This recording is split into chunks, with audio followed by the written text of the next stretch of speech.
Shlama and Shlomo Aleichem. Welcome to part 4 of the Alap-Bet series. Today we will see the last 5 letters, if I'm not mistaken, and we will do a revision of all the vowels, the Eastern ones and the Western ones. We'll also do a few exercises on how to read those.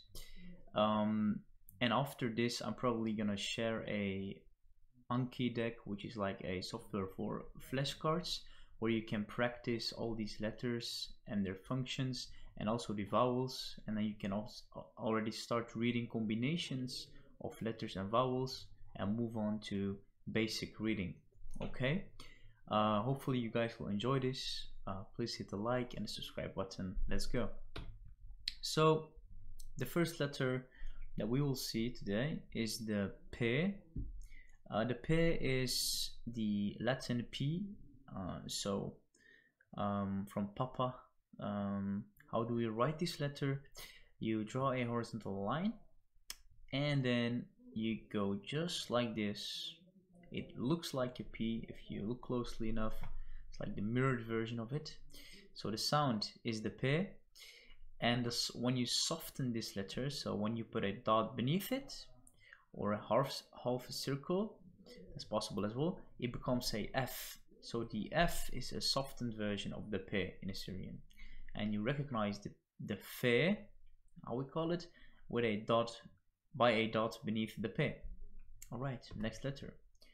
The next letter is the Sa'ade. The Sa'ade is the emphasized S. So the emphasized S, right? How do we draw this letter? You start here, and what you do is you go up. Well, you go just like this, then like this, and then you go like the S. It kind of looks like a Latin S as well, or a 5, so it should be quite recognizable. Okay. Then we have the Qop. The Qop is, as you can hear, the Q, so it's not a Q, but when we write down in Latin alphabet, so Assyrian Aramaic in Latin, we use the Q as the Qop. So the sound Q, and how do we write this letter? Actually looks like a mirrored Q as well. Is, well, basically you start here like always from right to left, just go boom, and then you can go further like just like that. So that's the Qop. That's the Qop. Okay. Then we have the Resh. The Resh, we've seen the Dalet before. The Dalet was just like this, boom boom, and a dot beneath it. Now we do the Resh, so the dot comes on top of the letter on the Resha. The Resha is the head in Assyrian, so you put the dot on the top on the head and it becomes a R. So this letter represents the R, the R, Resh. Let's go. Next letter is the Shin. The Shin is the Sh. So how do we write this letter? So all these letters that we've just seen, so Sa'ade, Qop, Resh, Shin, they don't have any softening or whatever, so just the sound, the letter, the sound, the letter, easy. So you start here, you can go just like this, and then just like this. That's the Shin, right? Okay. Now the last letter of the alphabet is the Tau. The Tau is a soft T, or just a T. So without any dot beneath it, it's just the T. How do we draw this letter or write this letter down? From here, you move up, boom, boom, boom. That's the Tau.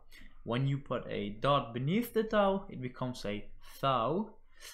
So a TH, a soft T. So that's the same thing, the Tau with a dot beneath it. What I wanted to do in this video was to see all the vowels, the Eastern ones, the Western ones, all of them in one video. Okay guys, I restarted the recording so that you guys can actually see which vowels I'm talking about, and that you can see all the names. Move my cam a bit. So let's do this. We'll start with the Eastern vowels. Maybe start with a piece of information that the Eastern vowels are the same vowels that are used in the classical Syriac, so the classical way of speaking and writing in Assyrian, while the Western vowels are actually based on the Greek vowels. We will see this later as well. Let's get started with the Eastern vowels. So the Eastern vowels are actually categorized in two groups here, as you have heard me use these terms before: the dot vowels, the letter vowels. What are these things? What do I mean with this, right? So the dot vowels are, as you can see, vowels that only use dots, right? While the letter vowels are vowels that use a letter like the yud with a dot beneath it, and a wow with a dot beneath it, wow with a dot on top of it. While here you don't need an extra letter in order to represent the sound, you just need the dots. So there's a difference between the dot vowels and the letter vowels, right? So we will now just read or just look at the vowels individually and give a bit of information about them. So as you can see, I have used the bet everywhere. The bet isn't part of the vowel, of course, it's just used as a consonant where I put the vowels on top of it, right? So for example, when you see a bet with the skapa, so a long A on it, this becomes ba, right? So tacha on the bet becomes ba. Zlame kirye, short on the bet becomes b. Zlame yariche, long e, on the bet becomes b. As you can see, that's kind of how it works. And we always add an alap at the end of, well, we always add an alap when the word ends with a dot vowel. We've seen this in the first episode. This was when we talked about the functions of the alap, right? Now we see the letter vowels. The letter vowels, actually, we have 3 of them. So in total we have 7 Eastern vowels. Huasa is the first letter vowel. The letter vowel Huasa is the long I, so E. So what you read here is B. So how do we write this vowel? What you do is you take the yud and you add a dot beneath it. Okay, so I should actually mention this, that I have mentioned this before in a previous episode, but with Islam Kirye and Islam Yarikhe, what you can see is for the short sound, it's a good tip, you can see that the dots, the distance between the dots is not far away from each other, it's close to each other, right? So that indicates a short sound. So when the distance between the dots here is kind of stretched out, the sound that it reproduces is stretched out as well. So versus right? We go back to Huasa, sorry guys. So the Huasa, like I told you guys before, is the long I, so B. And then we have the Ruasa, which is the U sound. The U sound added on the bet becomes Bu, right? The Ruacha, when you put the dot on top of the vowel, becomes O, right? O. So in this case, Bo. Okay. So that's kind of the basics of how you read these. I think it was quite clear. So let's move on to the Western vowels. The Western vowels. We see the Western vowels here. I tried to zoom in. I'm gonna try to zoom in even more here, but let's see, so that the vowels are very clear. Okay, so as you can see, the first vowel is the skofo. Now the skofo indicates the long O, right? You can kind of recognize the O on top of the B here, so this is skofo. What we do here is you always have to add a vowel, you always have to add an alap as well, only with the asoso and the hboso that isn't the case, because these are actually letter vowels as well. As you can see, the Western vowels only have 5 vowels. We'll see in a bit why that's the case. These vowels are difference compared to the classical Syriac vowels and the Eastern Syriac vowels that we've just seen. What are the differences? Well, the scofo, so the long A in Eastern Syriac becomes a long O in Western Syriac. So the skapa becomes a scofo, right? So as you can see, this is scofo. Now we move on to the ftoho. The ftoho, which is an A. So this can be a short A or a long A. Depends on the word. As you can see, you can kind of recognize the A on top of the bet. So bet, ftoho, alap, ba. Bo, long O, ba, or ba. Can be both, right? Rboso. The rboso is the So the on top of the bet here reproduces the b, and as you can see, you can kind of recognize a mirrored e or on top of the bet in this case, right? So then we have the asoso.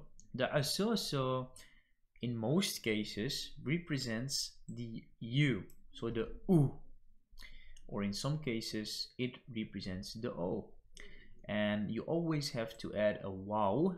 So this is kind of the replacement of our let me see, the rwasa and the rwacha. So it's those two vowels in one vowel. So this is asoso. And then we have the hboso. The hboso is the I, short E, can be long as well, but most of the times it's short. So this is how you write it down. This is actually the rwasa. This is the Western variant of the rwasa. As you can see, it's like an I, capital I on top of the bit, and then the yut. These were the 5 Western vowels, right? So now some exercises that we're going to do with the Eastern vowels. Let's check them out. So what you should do right now is you can take a piece of paper and try and guess. Write down on your paper, pause the video, and write down on your paper what these sounds or these combinations should represent. So pe, skapa, alap. What kind of sound does that make? Try to write it down on your paper, pause the video, and we will correct them in a bit. Right, so this is the solution of the exercise. As you can see, the pe with the skapa becomes pa, he with the rwasa becomes hu, ta, tait with the Islamic kirye, short becomes ta. This is a tricky one. This is a bet, but it has a dot beneath it, which makes it a vet, so a V, and then the Zlame Yareche beneath that, so a long A, so V, so not V, but V, right? And then we have the Wow with the Rwacha on it, which makes it a Wo, right? This was the exercise of today. If you have any questions about this exercise, please feel free to let a comment. And then we have one more extra, which is a word, and this is Zuza. We've seen this word before, and this is so basically a simple word that everyone should be able to read right now. It's the Zain, so a Z sound, and then the Rwasa, so the U, Z sound, Skapa, so Zu, Za, as you can see, which means coin. So pushim b'shlama, fushim b'shlomo. I hope you enjoyed this lesson, and we will do much more in the future. Goodbye.